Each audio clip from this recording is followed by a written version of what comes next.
मान लो आप मंदिर न जा सके तो आपके घर में बेल का पेड़ होगा, बड़े छोटा। जो व्यक्ति चाहे माता जी हो चाहे पिताजी हो, बेल पेड़ के नीचे देसी गाय के घी का दिया जलाता है और साक्षात शिव के सामने दिया जलाने का लाभ उसको मिल जाता है साक्षात। इसलिए घर मंदिर हो ना हो कोई बात नहीं, मंदिर जा सको तो कोई बात नहीं, यदि बेल का पेड़ है तो भी आप उसकी पूजा अवश्य करें। भगवान भोलेनाथ की पूजा का फल आपको घर बैठे ही मिल जाएंगे। तो जब भी देवी या देवता की आरती करना हो, बढ़िया घी कर दिया और सामने चढ़ा के रखना है तो तेल का, चलिए लंबा कर सकते हो, है ना।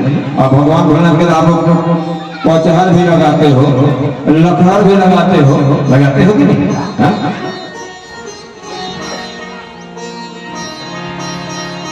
बहुत सुंदर सुंदर बातें शिव पुराण के अनुसार यहाँ पर कहा गया। आज आप लोग प्रत्यक्ष देख रहे हो, मात्र एक दिया जलाने के कारण ही, भले ही घोल से जलाया लेकिन कुबेर बन गया। भाव को भाव अनख आलस हो, नाम जपत मंगल विसिदस हो। मंत्र महामणि विषय ज्ञान के, अमेकत कठिन कुवंग भाल के।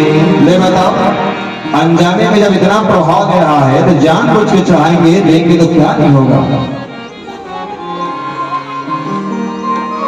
एक भिखारी थी मेरी माताओं, जो अनजाने शिव जी की पूजा करी। मेरे हाथ में जो बेल पत्र है वो शिव तक कोई पहुंचा देता, शिव जी तक पहुंचने की भी उसकी हिम्मत नहीं थी। काश मेरे हाथ का बेल पत्र कोई शिव को जाकर चढ़ा देता। मन में बड़ी इच्छा, आप लोग जानते हो, मन की इच्छा बहुत जल्दी पूरा करते हैं मेरे भोलेनाथ।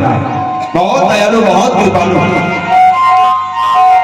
इनके जैसे भोला, इनके जैसे सीधा, इनके जैसे उदार तो संसार में कोई देवता आपको नहीं मिलेगा।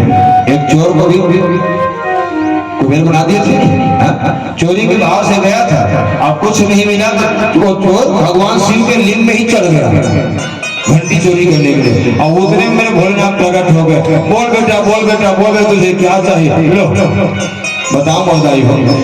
एक जैसे उदार संसार में कोई देवता, बहुत भोले, बहुत उदार मन में था। मेरे हाथ का बेल पत्र कोई ले जाकर शिव तक चढ़ा देते, मेरी हिम्मत नहीं हो रही। एक कृपालु ने कृपा किया, पूछा माँ कुछ पकड़ी हो और कुछ चाह रही हो? मिलने लगा, हाँ भैया कह, मेरे हाथ में बेल पत्र है और मैं चाहती हूँ ये बेल पत्र शिव जी के चरणों में चढ़ जाए। जो माँ कहे मैं चढ़ा देता हूँ। वो भगत भिलनी के हाथ से बेल पत्र लिया और ले जा करके चढ़ा दिया। धीरे धीरे धीरे शिवरात्रि में जो भगत इकट्ठा हुए थे, भीड़ कम होने लगी, भीड़ छटने लगा और दूर से भिलनी को शिवलिंग दिखाई पड़ने लगा। भिलनी नीचे झुकी और झुक करके लेट गई और लेट करके अपने मस्तक को जमीन में लगाई और यहीं से भगवान शंभू को, भगवान भोलेनाथ को प्रणाम करी। क्षमा करना प्रभु, मुझ पापनी को मेरी दिली हिम्मत नहीं आपको स्पर्श करके प्रणाम कर सकूं। मेरे भाई बहन, जो शिवलिंग को छू करके प्रणाम करता है ना, उसका करोड़ों जन्मों का पाप जल करके राख हो जाता है। इसलिए अवसर मिले ना, बिल्कुल छू के प्रणाम करना। माता जी हो, पिताजी हो, छोटे हो, बड़े हो, चाहे कोई भी हो, शिवलिंग को स्पर्श करके प्रणाम करना। शिव पुराण की कथा कहती है, छू करके शिवलिंग को जो प्रणाम करता है, करोड़ों जन्मों का पाप उसका दूर हो जाता है। मन ही मन यहीं पर लेट करके प्रणाम करिए। हा।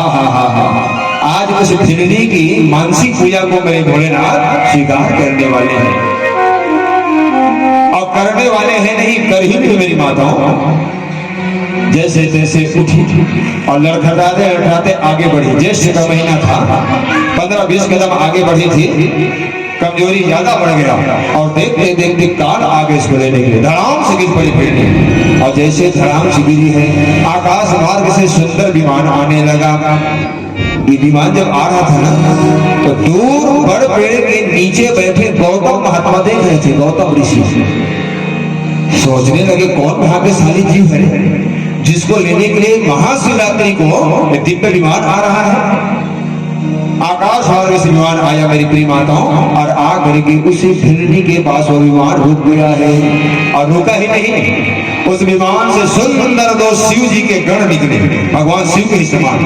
हाथ में डमरू था, एक हाथ में त्रिशूल था, लंबे लंबे काले काले बाल थे, मस्तक में भभूति लगे हुए थे, बाबा अंबर के छाल धारण किए हुए थे और डम डम डम डम डमरू बजाते। गौतम जी ने कहा, भैया भैया भैया आप लोग यहाँ, ऐसा लगता है आप लोगों को गलत फहमी हो गई, कहीं और जा रहे थे, कहीं और पहुंच गए। शिव ने कहा क्यों? नहीं नहीं नहीं, जिसके पास आप लोग विमान को रखे हो ना, वो महापापनी है, वो भिंडी है, वो दुष्टा है। शिव ने कहा हमें गलत फहमी नहीं, गलत फहमी आपको हो रही है। कैसे कहे? हम एक भिंडी को ही लेने आए हैं। देखते देखते वो शिवगण भिंडी को दोनों हाथ से उठाए और उठा करके विमान में बिठाए। अब विमान में बिठा करके देखते ही देखते शिवधाम की ओर यात्रा कर रहे। बोलो शंकर भगवान की। लो मेरी प्रिय माताओं, सुने बड़ा जी, मानसिक पूजा का कितना बड़ा लाभ मिला, सुन लीजिए। मन से दूर से प्रणाम करी, दूर से बेल पत्र चढ़ाई, शिवधाम की प्राप्ति हो गई। मेरी प्यारी माताओं, आप लोग तो हाथ में थाली लेके जाते हो और जाकर स्वयं भगवान शिव में चढ़ाते हो, क्या आप लोगों का कल्याण नहीं होगा? शिव पुराण कहते अवश्य होगा। ऐसी है शिव जी कथा मेरी प्रिय माताओं, मेरे भैया लोग। 4 बज गया क्या? एक राजा हो जिसका नाम था छुब। क्या था मेरी माताओं? छुब। और वहीं पर एक ब्राह्मण हुए जिसका नाम था दधीचि। दोनों में गाढ़ी मित्रता, दोनों दोस्त।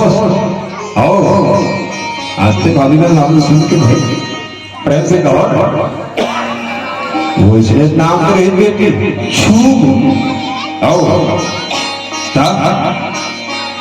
शास्त्र में एक से बढ़कर एक नाम है ना, कोनो के मकान से असमंजस। आपने सुना है जगह असमंजस, यदि दोनों में गाढ़ा मित्रता, खास दोस्तों, खास मित्र। और ऐसे लगते कबो कबो खास मन है, एकदम ज्यादा दुश्मन बन जाते का। और शिवपुराण में लिखा है ये छुब और दधीचि एक बार बैठे थे और चर्चा कर रहे थे, और चर्चा करते करते क्या कह रहे हैं? छुब कह रहा है संसार में राजा बड़ा होता है, तो दधीचि ब्राह्मण कर नहीं, संसार में ब्राह्मण बड़े होते हैं। ये ब्राह्मण का पक्ष लेने लगा और राजा का पक्ष लेने लगा। बात एकदम बढ़ गई मेरी माताओं, और तू मैं में हो गई बात, और तू मैं से बढ़कर हाथापाई तक पहुंच गई बात।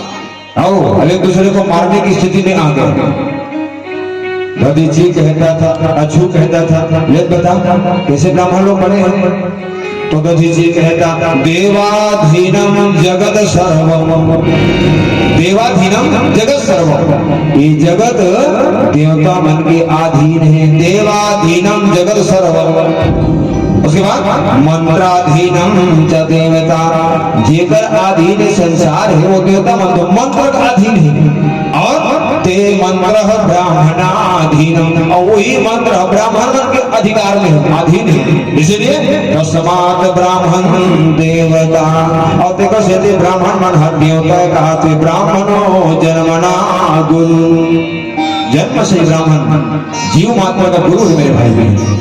चाहे एक शब्द आता हो ना आता, कुछ जाने ना आ जाने, पतला हो मोटा हो छोटा हो बड़ा हो, कोई बात नहीं। पूजित विप्र, ब्राह्मण देवता हर क्षण हर समय पूजनी माने गए हैं। पूजित विप्र ज्ञान गुण हीना, भले कुछ लेकिन हमेशा उनकी पूजा करो, ऐसा कहा गया। एक मैया थी, शायद कथा में कहा सुनाया था, ये ब्राह्मण लोगों की पूजा, उनके चरण को प्रणाम तो बड़े बड़े महात्मा, और महात्मा क्या कहूँ, भगवान विष्णु भी करते हैं मेरी प्रिय माताओं, प्रेम से कहो ना। ये भगवान विष्णु के छाती में लात मारी कौन दाई है? कौन मारी? विष्णु भगवान का छाती में लात कौन मारी? भृगु मारिश नहीं, भृगु को ब्राह्मण जैसे लात पड़ा भगवान विष्णु के छाती में भृगु के द्वारा, भगवान विष्णु ने कहा ब्राह्मण देवता आपका चरण कोमल है। क्या कह रहे हैं? जिनके चरण कोमल है, और खुद ब्राह्मण से कह रहे हैं आपका चरण कोमल है। आपने मुझे अर्थात मेरे पर्वत के समान छाती में लात मारा, आपके पांव को दर्द हुआ होगा, दुखा होगा। आओ मैं आपके पांव को मालिश कर दूं। वाह रे मेरे विष्णु भगवान, वाह रे मेरे ब्राह्मण भक्त, एक बार फिर से कहो ना।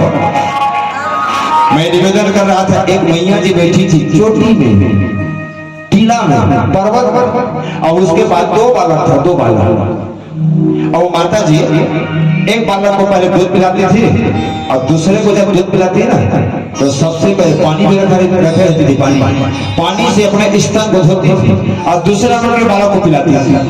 फिर पहले को और दूसरा को पिलाना होता ना, फिर धोती और धोने के बाद पिलाती। एक महात्मा देख रहे थे दूर से, हाँ समझ में नहीं आई बात। ये मैया का दोनों बेटा है, एक को दूध पिलाती है, दूसरे को पिलाने से पहले स्तन को धोती है। बात क्या है? आए और आप पूछे माँ क्या बात है? बेटा तो आपका दोनों है, एक को दूध पिलाने के बाद दूसरा के लिए आप धोते हो, बात क्या है? तो मैया ने बहुत विनम्रता से हाथ जोड़ के कहा महाराज एक बेटा मेरा है, जो पहले नंबर का बेटा है जिसमें दूध पिलाती है ना वो मेरा है, मेरा सबका बेटा है महाराज। ये ब्राह्मण का बेटा है। मेरा बेटा जब स्तनपान करता है जूठा हो जाता है मेरा स्तन, ये ब्राह्मण जब पीता है तो ब्राह्मण को जूठा कैसे दूं? इसमें मैं धोती हूँ कहे आराम से गिर पड़े महात्मा, और महात्मा गिरते हैं, वो ब्राह्मण बालक को दोनों हाथ जोड़ करके प्रणाम किया है। मैं निवेदन कर रहा था ब्राह्मणों जनगणा गुरु, भगवान जिसे प्रणाम करे वो है ब्राह्मण। ये दधीची महात्मा कह रहे हैं, अपना पक्ष रखे। तो छूने का नहीं, राजा बड़े होते हैं, राजा को भगवान का दर्जा दिया गया है, दोनों के बीच बात बढ़ के नहीं हो। और महाराज अपन क्रोधी थे, जैसे क्रोध में ऐसे ना वो छूम राजा का एक मुष्टिका के प्रहार कर दी, एक मुष्टिका मार दी थी। तो महाराज मारी तो राजा लोग मार दी थे भाई, वो एक मुष्टिका प्रहार कर दी। वैसे मारिस ऐसे मारी छुप राजा, वो दधीची के गला कटा के पीछे, गला कटा गया। कब का जोर से मारिस भगवान जाने देता है ना, तलवार इस कलाई हुई, छू राजा खाते हो। उमापति महादेव की